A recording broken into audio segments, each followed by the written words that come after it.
મહાપોલ 10 બેઠક ભાજપ પાસે, 5 બેઠક કોંગ્રેસ પાસે જઈ રહી છે.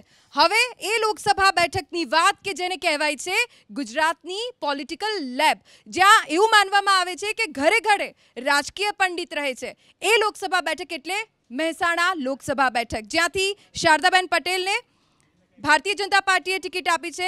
સ્વર્ગસ્થ ડોક્ટર અનિલ પટેલના પત્ની છે શારદાબેન પટેલ, અને કોંગ્રેસે એજે પટેલને મેદાનમાં ઉતાર્યા છે. સૌથી પહેલા મહેસાણા જે પોલિટિકલ લેબ તરીકે ઓળખાય છે ત્યાંના સ્થાનિક પત્રકારો શું માની રહ્યા છે, મહાપોલ શું કહી રહ્યો છે, સિદ્ધાર્થ?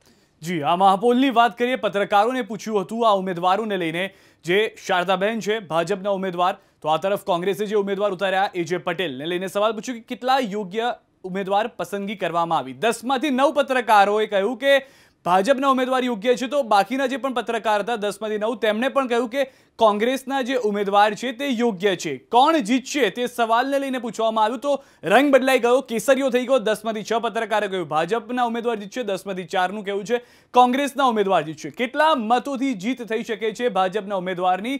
તો આંકડો ખૂબ જ ઓછો છે. 50,000 મતથી ભાજપના ઉમેદવારની જીત થઈ શકે છે. ધ્વનિ. જી, આભાર સિદ્ધાર્થ.